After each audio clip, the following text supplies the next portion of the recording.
Okay, John the van guy, had to share this with you. I'm really pleased with the result. It's getting little dings out of paintwork of this orange peel type finish on caravans, campers, whatever.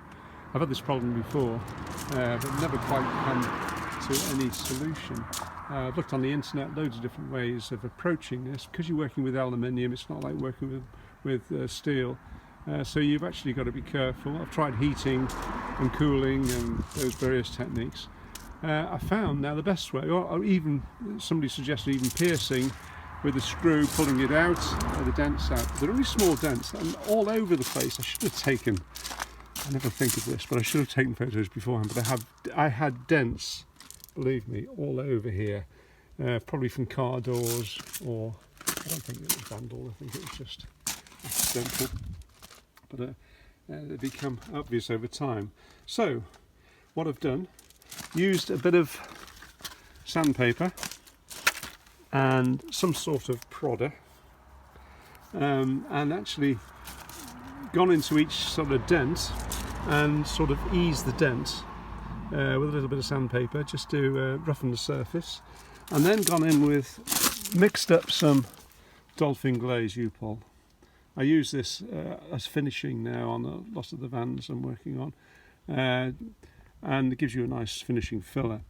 Only use a little tiny bit with hardener, of course, mix it up, and now I've found the best way to dob it into the dent is simply use a latex glove. I usually wear latex gloves to protect your hands, and just dab it in with your finger.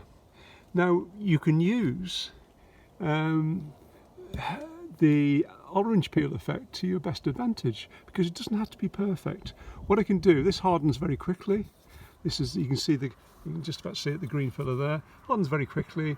What I'll do is give it a little rub down very carefully, and then using spray, I'll spray over a little bit of white directly on it. Again, it doesn't matter even if it runs slightly, because you've got this orange peel effect to disguise all that.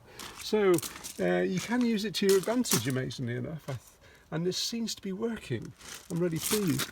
Now, as for the paints for the Fiat Ducatos, I found there's two main sorts that they use in these in the 90s, 87, in the 80s and the 90s. One is the 210. Fiat 210. This is slightly whiter than the 224. I just happen to have some in. I've used it on a previous van before. Now the 224 is slightly yellower, I've noticed. I couldn't find out what the right paint for this, so I've just tried it out. This was the Fiat Ducato Talbot Express, but you can actually, I think you can see, get the idea. The paints, that's definitely whiter than this one, and I tried a little bit of it, the spray, and it seems to cover well. So now where I have had a series of dings, which, because of the depressions, the shadow of the depression tends to show up in different lights, and it doesn't look too pleasant. But now the fact I've simply filled in, and it'll hold it all right. If you roughen the surface slightly, it'll hold, and then quickly spray over directly onto it, and you can achieve quite a decent effect. I've still got to spray over these, and yes, I'm very pleased. There you go, tip for the day.